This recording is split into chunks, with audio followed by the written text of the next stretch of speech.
Hello! Welcome to the Coffee Milk Hour. That was weird. That was almost Mrs. Doubtfire-y. I don't know where that came from. Hi, everybody. I'm kind of terrified. Why?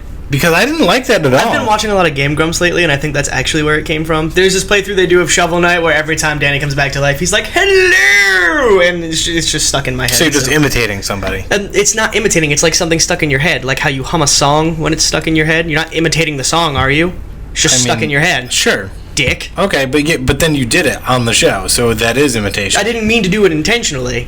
It just kind of popped up in my head. Oh, it's like a song that's stuck in your head. Right, that's what I'm saying. Like, I randomly quote shit all the time because it's stuck in my head. Like the thing about poopy castles. I just thought it was because you're unoriginal. No, I'm totally original. It's just, you're not worthy of my original content. Oh, good. Hi, everybody. Happy Wednesday.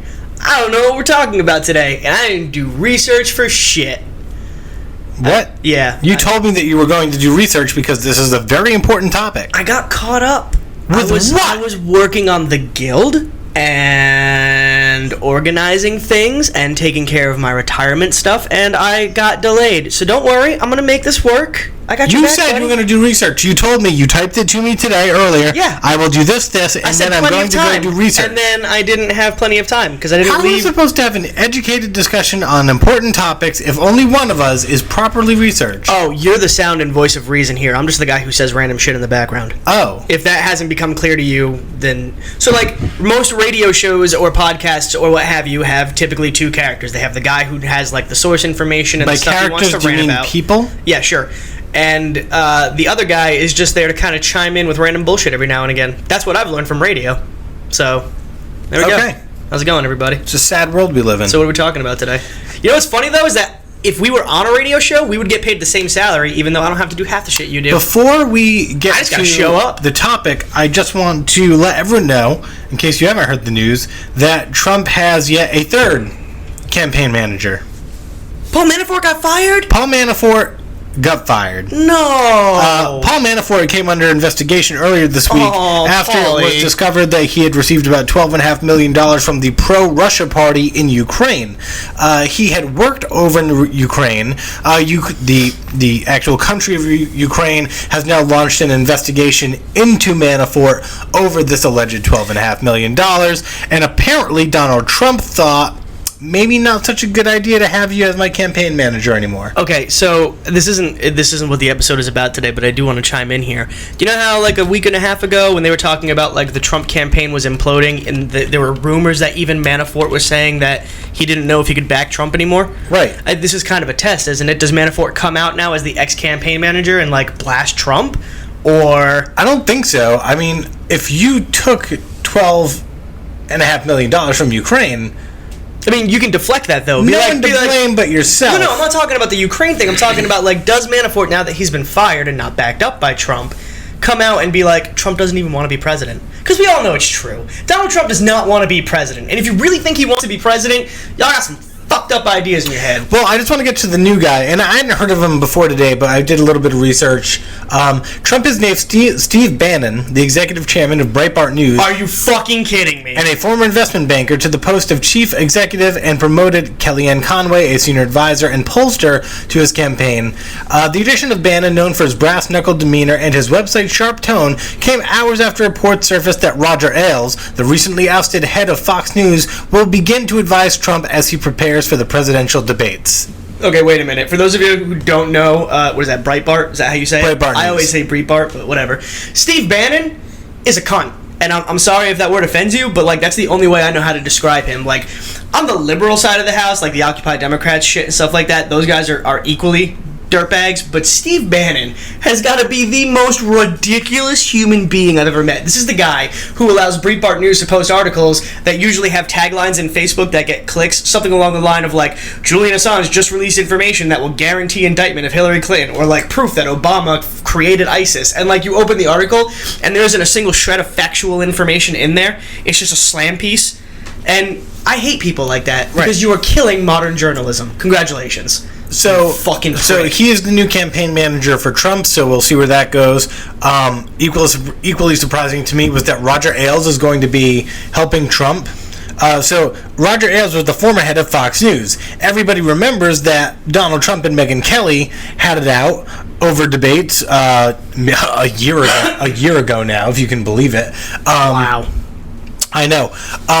And now the head of that same network that Trump would not appear in a debate on because he was upset, and that's when he went and raised money for veterans, quotations. The head of Fox News is now going to help him with his debates. Well, he's not the head of Fox News anymore. He's resigning. And he's no longer the head of Fox News amidst sexual harassment claims. Mm-hmm. So, I mean, hey, birds of a feather, right? Yes. It makes sense that this guy would go out and help out Trump with his campaign. Cause, but if you're looking at you, women voters, I really am, because I don't have an answer for you if you're voting for Trump. If you are a woman and voting for Trump, and we'll get off this in a second. But at this point, if Trump really is the smart, savvy businessman that he claims he is, and he's not, how do you sit back and think, I'm going to fire this guy? I'm going to bring in Roger Ailes because he's got some sexual harassment stuff going on. I'm going to bring in Bannon, no credibility there. These are total... He hates the media, so he brings in, 2 media guys. And here's the thing. He started putting out tweets and quotes lately that were talking about, removing bigotry and hate from the country. You know what I mean? Trying to get on the peace side of things for people to see him as, more human. And it's interesting to me that you follow that up with 2 choices of basically garbage human beings, one of whom objectifies women consistently and has multiple sexual harassment claims against him, and another whose entire job is to, in so many words, sway maybe the idea of killing people if they're not Republican. So, there you go. Either way, it'll be an interesting next couple of weeks. Go, Gary Johnson. As we go for the debates. If you're interested tonight, if you're listening on Wednesday, there is a Green Party town hall on CNN tonight at 9 with presidential candidate Jill Stein, if you're interested. We're going to stick with politics for our main topic.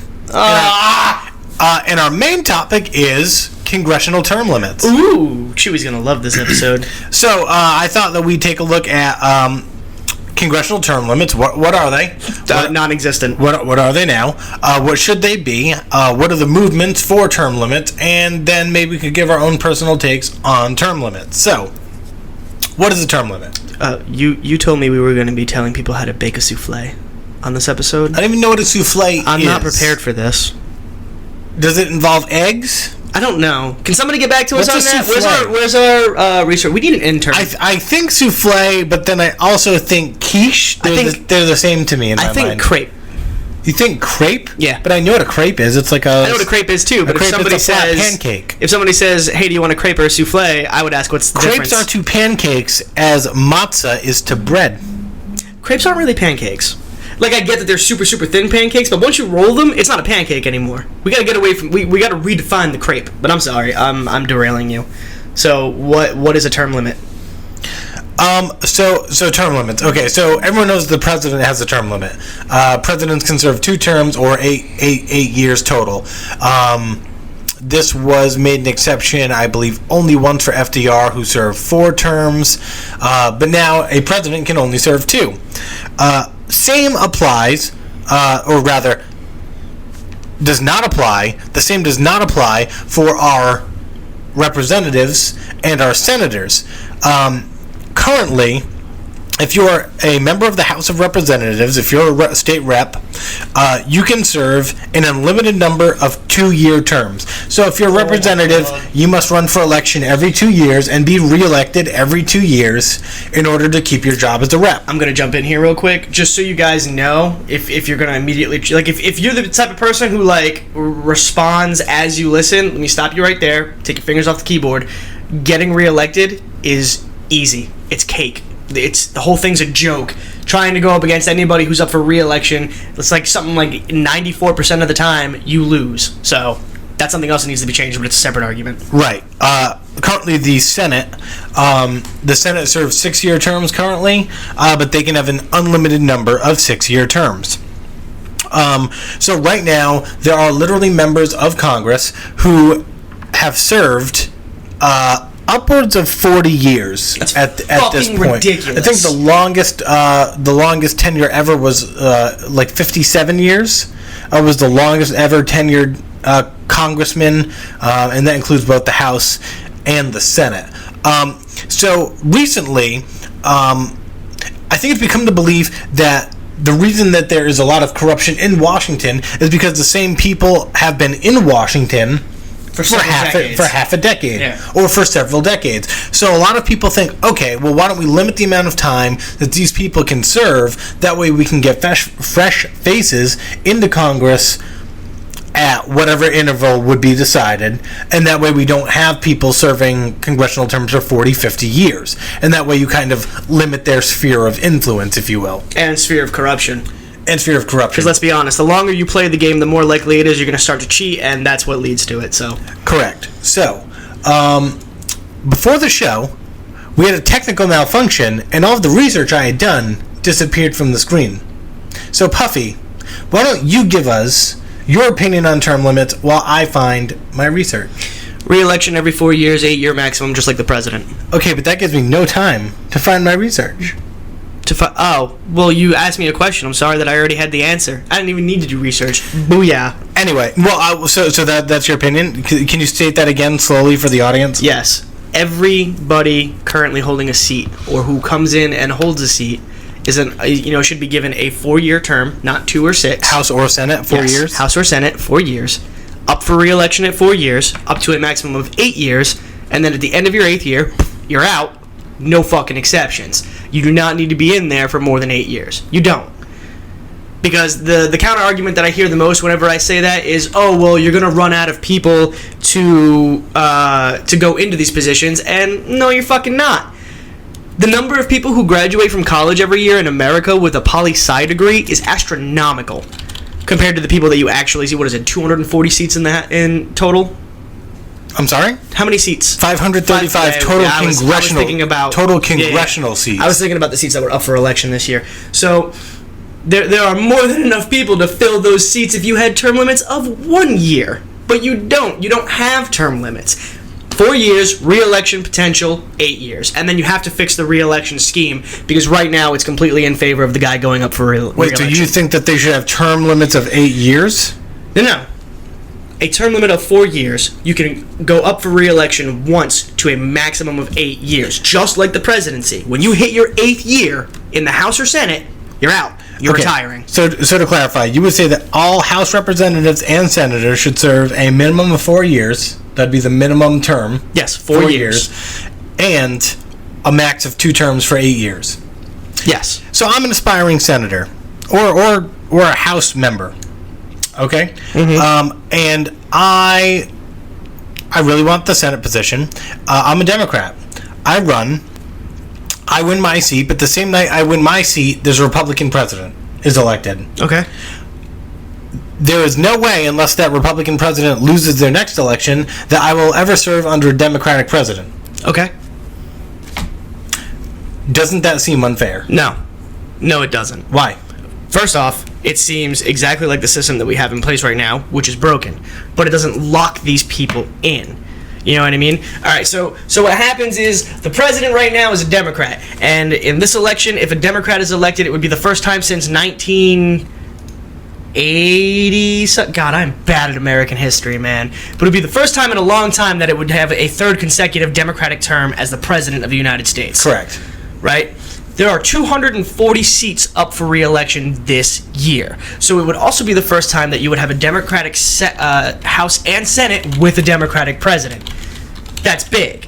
That is only an issue because there's no term limits and because the 2-year and 6-year re-election thing staggers. So it's broken. All right? You get elected as a Democratic member of the Senate. That same night, a Republican wins, right? Right. After 4 years of fighting and fighting and fighting to push the Democratic agenda, not to say that in a way like it's a bad thing, but like that's what you do. You push the Democratic agenda because you're a Democratic senator.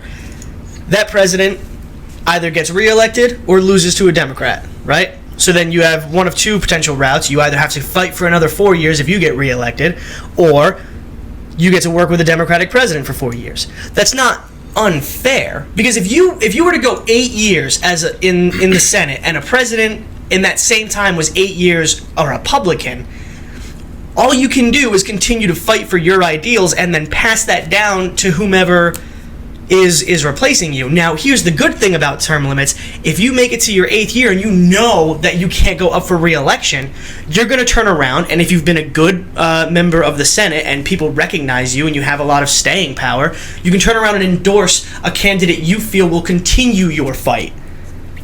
Correct. Oh, okay, but all right, I'm a rep. I served my first 4 years, but I served under a Republican president. Everything I've tried to pass has gotten vetoed. Correct. I go home to my constituents. They look at me and they think, you've done nothing. You've done nothing. Does that happen right now? Yes. It happened in 2012. To who? Overwhelmingly so. It happened in 2008. Overwhelmingly so. In 2008, it happened to the Republicans. In 2012, it happened to the Democrats. You do pay for gridlock. How did it happen to the Democrats? Well, in 2012, it happened to the Democrats because the House owned up for re-election. Yeah. After the re-election, they owned in 2008, majority. the same thing happened with the Democrats. The Republicans got ousted. But that's because when you go back home to your constituents, they think, what have you gotten? What have you achieved for me?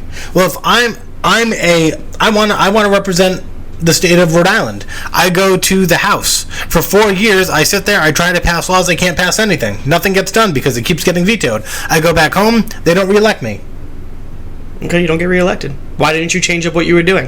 If everything is continuously getting vetoed because you're under a Republican president, maybe it's on you a little bit to come to the middle of the fence more.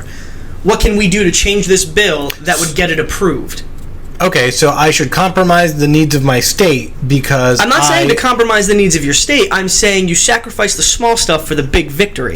And that's the problem with the House and the Senate right now, is that nobody's willing to do that. Do you think that this could create a culture where if a Democratic president gets elected and you think that there's a chance that they're going to be in there for 8 years, where if you're serious about a congressional run, you don't run until a Republican president gets in? You could. And it limits the field of qualified individuals who are actually have the knowledge and knowledge and workings of the government to be able to serve in the government. But it doesn't limit the field. It doesn't. We're treating this like the pool of people who can go into the House and Senate and do that job well is a minuscule amount. It is a minuscule amount. Most Navy officers have poli-sci degrees. Most military officers in general have poli-sci degrees. I'm willing to say that not everybody with a poli-sci degree is qualified to serve in the government. No, that's absolutely the case. What else? What other degree are you going to go in with? A fucking English major? I'm not saying that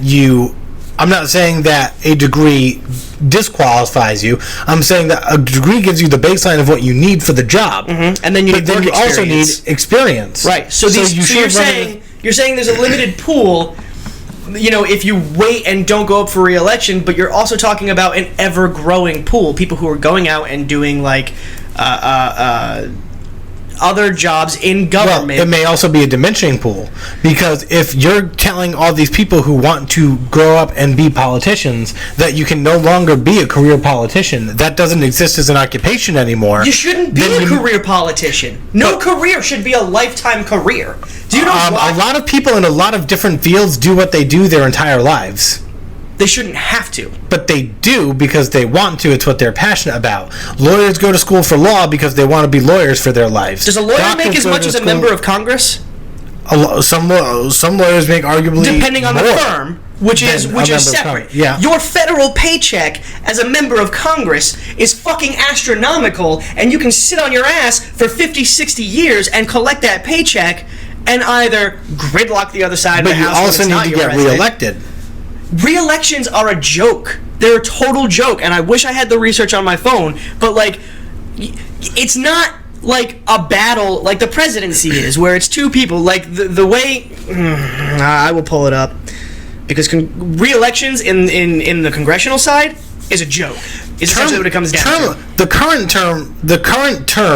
current unlimited terms are not stopping anybody from running for a congressional seat in their state or district. Anybody can run right now. Not super PACs. It might honestly be super PACs. But essentially, the way that it's structured makes the fight of the person trying to beat the guy who's reelected so uphill and so impossible. I completely agree. That they don't win. That has nothing to do with term limits and everything to do with the structure of our government. It does. You were just arguing that it could be a case of re-election, but it can't be a case of re-election when the guy who goes up for re-election almost always wins, unless he's in the unfortunate circumstance of being on one side of the political party when the other side is the president. That's like the only circumstance when you don't get reelected is if your constituents feel like you didn't fight hard enough or you didn't get anything accomplished. But like, if you're doing your job in the House or Senate and you go up for reelection, you're gonna get the reelection, which is how we have these guys in here who are in there for 30, 40 years. That's bullshit. Because the money you're making, first of all, you could retire after 15 years. All right? That's just the truth of it. If you weren't a corrupt politician in America spending all of your money on hookers and blow. I'm going to go ahead and just throw that out there because, that's the case, which is why Baltimore has and D.C. has such a high prostitution rate and drug rate problem. For the 535 congressional representatives? Yes. 535 people. Yes. They fund both cities. Prostitutes and all. I mean, that was a correction, not a joint. Sorry. I said Baltimore, I meant D.C. Gotcha. Yeah, that's what I meant. Just some stats before we move on. Currently, there are 435 members in the House, 100 members in the Senate. There's a group called termlimits.org, U.S. Term Limits Amendment.org, sorry.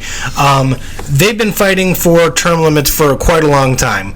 A group and it's unclear whether is this group or a group that was closely related to them, in 1995 brought a case to the Supreme Court because what states were trying to do was, let's say I'm from Montana. Well, the state of Montana would pass legislation saying all members of Congress cannot serve beyond X amount of years. So Montana would say, in our state, we will only elect senators for, say, 12 years, two terms. And then they have to leave. Well, the U.S. Supreme Court said it is unconstitutional for states to enact their own term limits on federal representatives. Which makes sense. That was in 1995, so that was struck down. So that basically took the power away from the states to enact term limits on their representatives going to federal Congress, going to D.C., not on their own in-state representatives. So that was considered a big blow for the term limit fight. There was a proposed amendment as well. That proposed amendment said there should be 12-year term limits for the House and the Senate. I didn't say it would change their terms, but that there would be 12-year term limits. However, that fell drastically short on the vote, and it's since kind of been forgotten.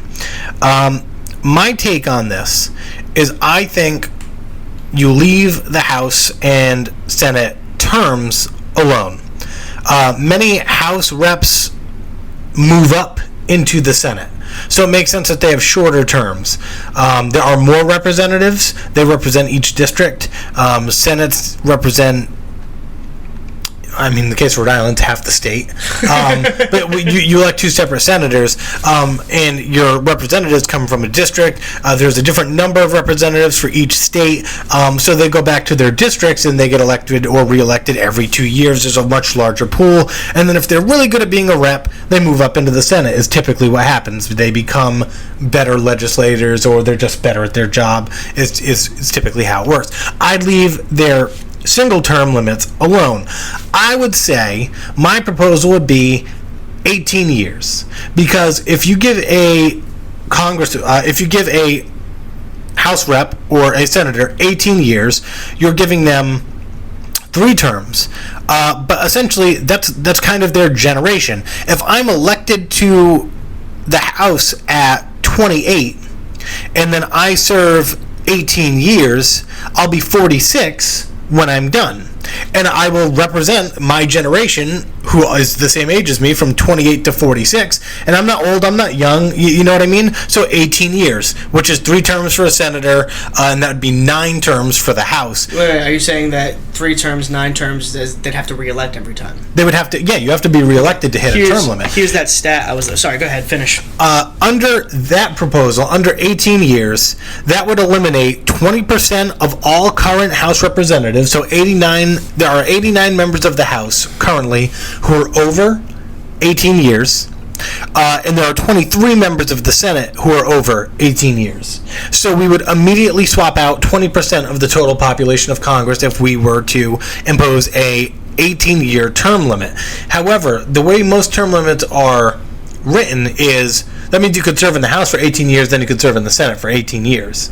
So that's still 36 years. It's 36 years in two different bodies of government. So maybe you have to decide, because if you're in the House, that's not the same job as the Senate. If you're in the House, you don't have as much influence as you do in the Senate. These people in the House work up to or into the Senate in many situations. Do you want to take the opportunity away from them? Do you want to say that every year in the House counts for half a year in the Senate, or like some conversion? I don't know if that's something that we want to throw into the equation there, but I like 18 years. Your term limit is way too long. First of all, 18 years alone is 4.5 presidents. Or 2. If you're not reelected. We're going to get to that in a second. Traditionally, we elect presidents for 8 years at a time. If you serve 36 years, that's up to 9 presidencies that you could be a part of making the change. You're not really changing anything.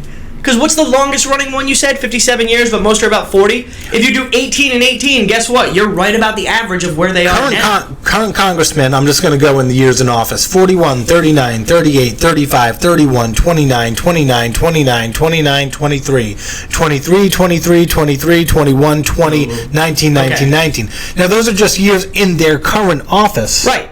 They've been senators for that many years. That doesn't count years that they may have been representatives in the House. 51, 45, 43, 37, 35, 35, 36. It goes on and on. It's insanely too long. But like I said, if we were to impose 18 years right now, you eliminate 89 representatives. You eliminate 20% of Congress immediately under 18 years. But you don't fix the problem. You just remove the guys who are in there now and give another set of people up to 36 years. Do you believe that our congressmen should have a deep understanding of constitutional law? Yes. Do you think that it takes a fair amount of time to acquire that knowledge? It depends on your education track. If I go to school for constitutional law, I'm probably going into politics, because where else does constitutional law apply? Right. Well, defense law. Why am I going to waste thousands of dollars on an education that will only serve me for between 4 and 12 years under what you're proposing? You can continue to do another job, but again, look at fucking salaries. But you want to do this job for 36 years, you're cutting your salary yearly in half. If I want to do that job well, I need a 4-year degree. Okay, what's a 4-year degree? 18 to 22. You get out. Let's say you do. That's if you go to a state school that's relatively cheap, and you're getting an in-state wage. And no. You're 18. You graduate high school. You go to college for this constitutional law degree. You get out after 4 years. You're 22, 23, right? Right. You get elected in the House. Maybe. Okay. Let's just say, hypothetically, you serve your 8 years there. You get upgraded to the Senate. You serve your 8 years there. That's 16 years working on a House and Senate representative salary. You could fucking retire the day your 8th year hits its limit in the Senate and never have to work a damn day in your life on the money they make. But you went to school for that. You want to do that. Okay. Do it elsewhere. Be an analyst. An analyst. Figure it the fuck out. Analysts don't make difference. You get paid too much money to sit in that job for 30 to 40 fucking years. Okay, what they're going to do is they're going to finish their short term, and then they're going to become lobbyists because they want to make changes, but they don't have the authority to do it. So they're going to become lobbyists to influence the people that are there. You're going to grow the lobby. Lobby is a separate argument entirely. Going back to that stat of re-election, Congress currently has an 11% approval rating. 11%. Oh yeah, no one's saying that they're doing a good job. Their re-election percentage rating for the past 10 years is over 90%. Right. Who's gonna win re-elections there? And it goes into, and if you guys do the research, it's also up to. I'm sorry, but it is not up to the people. It is up to the people. When you go to the voting booth, if you don't like the person that you've elected for the past 51 years, vote for the other guy. You would need to look into how the super PACs and the other PACs take effect when it comes to re-election. I agree. And the Citizens United only went into effect within the last decade. And within the last decade, the stats are what they are. So there was no such thing as a super PAC before. Now, I agree. If term limits get instituted, more people need to run, which means more people need to get interested in politics and more people need to educate themselves on constitutional law. Citizens United would also have to be overturned, because if you're going to allow big money to influence who gets elected, the political parties, Democrat, Republican, are just going to line up the next 5 people and have their funding ready to go for when the other person's term is over to beat the guy coming off the street who thinks he can run. So Citizens United would have to be overturned. You would have to make these positions more accessible to people who maybe aren't in the club, but also have to have the education to competently execute the job. Yeah, it's a 4-year education. And then like maybe 2 to 4 years of practicing somewhere where you can get your name out there, and then basically networking until you come up with an election campaign in an election year. That's really what it boils down to. It's the same as any other fucking job out there, really, when you get down to the basics of it. You can't say that you support term limits and then say up to 36 years between the House and the Senate. I get that you're saying the House and Senate does different jobs, but when the House approves something, where does it go in the next step? To the Senate. Okay! You don't need to do that for 36 years! If I'm an 18-year House representative and I get bumped to the Senate, and somebody I personally know who maybe has the same views as me gets put into the House, now we've got this funnel creation. Well, I said that the current way things are worded doesn't delineate between Congress and the House of Reps. It needs to be. So, and I said you could make every year in the Senate or the House worth like half a year in the Senate or whatever, and come up with a formula so they can go beyond 18 but not beyond for total service. But you also... My fear is that if the term limits are too short, you run out of competent, because I believe most people that get elected are qualified to do the job. You sure about that? When they first get elected, yes. 98% of Americans right now would disagree. I think 90. Oh, wow, I can't do math right now. They're not saying they're not qualified. They're saying they're not happy with the job they've done, and there's a difference. When these people get elected to office, I think they do go to work and they go hard. I think it's when you get up into, I've been doing this 35 years, every lobby on earth has their money in my pockets, and I'm just coasting till I retire or die. I think at that point, those guys, they know they're going to get reelected. They've got a ton of money. They're high up in their political parties. Yeah, maybe they don't have the same incentive to do the job well that the freshman senator has. That freshman senator needs to establish a reputation, go home, get reelected, run against a candidate. He needs to establish himself. So that guy's working hard. Who do you expect to win in a why even have re-elections at that point? What are you talking about? If you're going to say 18 years, and this guy's been doing his job, let's say somebody came in under a president that was in the same political party, and they were able to just push through bill after bill after bill after bill, they're going to get reelected. Well, the people re-elect him because he's doing his job well. That doesn't mean that he's doing his job right. Doing your job well and doing right are different things. And that's the problem. If we're talking about the people, if the people think he's doing his job well, then he's doing his job right. If you want to concede... or not concede. If you want to say that like a young freshman could come up and challenge that guy, no, he fucking can't. Because the re-election campaign is going to crush him. The amount of money he needs, as opposed to the amount of money that this guy already has. Maybe it's the military in me that imposes like this, but nobody should work in any federal job longer than 20 years. Period. Why? Period. Why? And I'm not against what you're saying, but you need to justify that logic. A member of the military on an average advancement career track can get out at 20 years. Right. In another 10 years, you get your retirement, which is a decent amount of money. It's not it is livable, but it's not like a cushion. But are there not people in the military, officers especially, who serve well over 30 years? Not over 30, no. Yeah. Who serves over 30 years in the military? The 50 and 60-year-old COs? Who come in when they're like 28, 25, because they're coming out of college. They're still serving. It's not a question of age, but no, you can serve even as enlisted up to 30 years. If you make it all the way up to E9, at least in the Navy, as a Master Chief, you can go straight to 30 without having to get out. You're not force retired at 20. I'm saying that you should not be allowed to work in a federal position longer than 20 years. One, when it comes to the House and Senate, you get paid way too much fucking money. After 10 years, you could probably get a part-time job for the rest of your life and be good. After 10 years, you've made $2.5 million. That's fucking retarded! And these guys who have been in there, $2.5 million after 10 years? Yes. So, 5, 10, that's 10 mil after 40 years for Patrick Leahy? Well, probably less because he's been there for 40 years, and 40 years ago they got paid way less money. Well, yeah, but you understand it, like, who gets the best amount of money in any federal job? Congress. They get paid boatloads of money. Right. And they've got the hardest job. These bills that you mentioned earlier, what pisses me off about them is that these are things that are, like, sent up to the guys who are in that position. Who's going to look at a bill where it's like, oh, they want to kick me out of here? I pass this.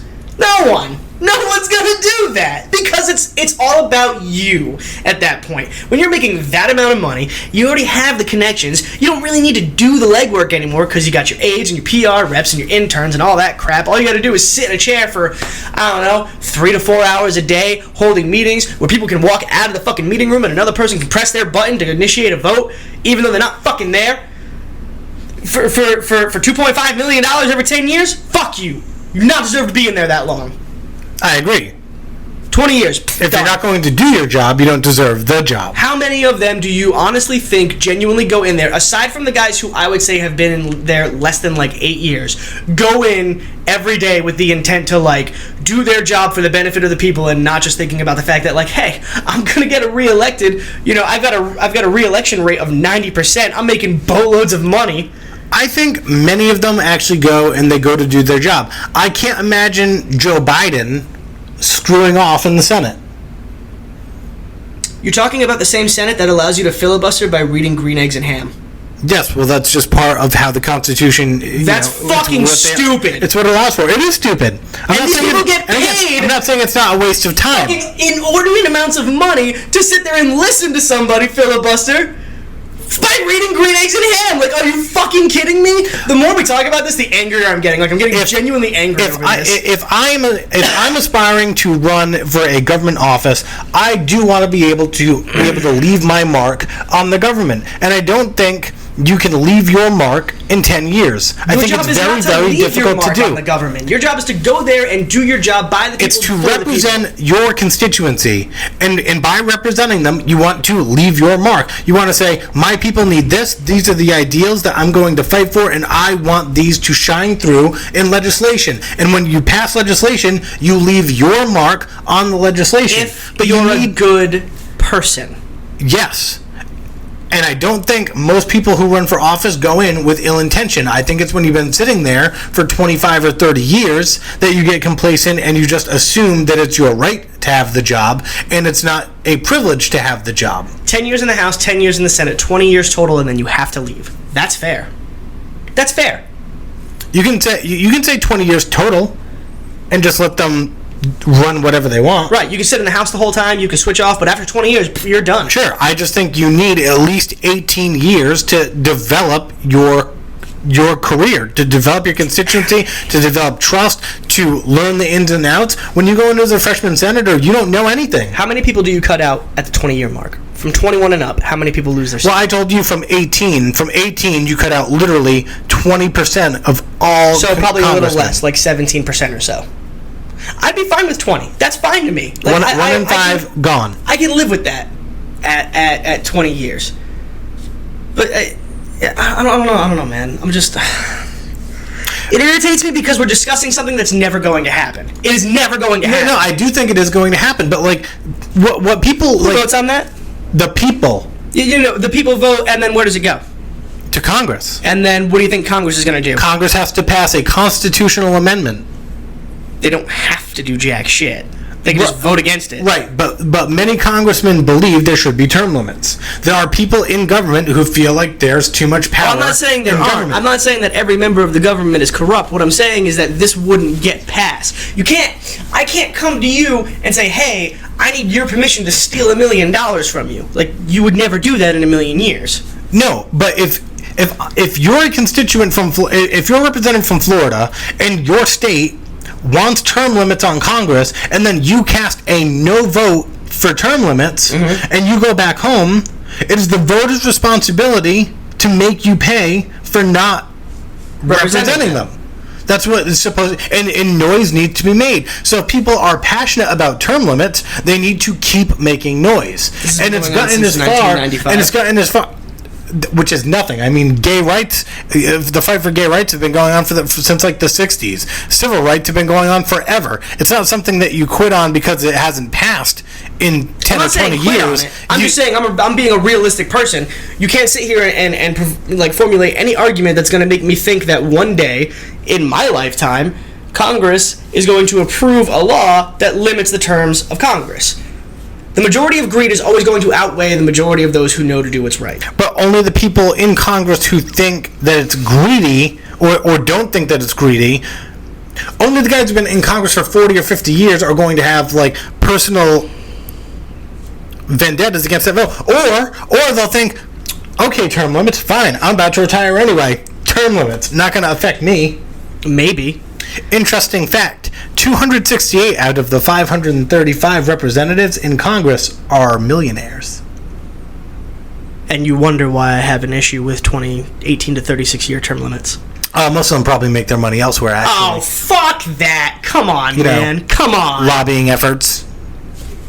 You know what? There are so many things wrong with our political system and the way that our government is established. We need somebody who understands that sometimes a smaller government is a better government, and that's why I'm voting for Gary Johnson. That has nothing to do with term limits, period. Yeah, it does. We're just going to eliminate Congress. What? Yep, it's just going to go away. Okay, Congress would have to pass a constitutional amendment eliminating Congress. Not if they just disappear. There would just be a new Congress. No. Yeah, because it's in the Constitution. No. Like, that building just going to disappear. Okay, they'll meet at the gym across the street. The fuck they will! They should be boarding up. This is a good plan. Don't take it away from me. It's a terrible plan. Congress is corrupt. Politicians are corrupt. The system is broken, man. When you can lobby... Some politicians are corrupt. How much politicians of an effect does the NRA have in the passing or vetoing of bills? How many people make money off the NRA for denying bills for gun rights? Well, here's how you find out. You go find everybody who's voted with the gun lobby. And then you look at donations they've received from the NRA. Right. Yeah. No, I know how to do the research. Yeah. It's not difficult to do the research. And across the board, somebody pays somebody to say or do something. That's fucked. That's not how that shit should work. True.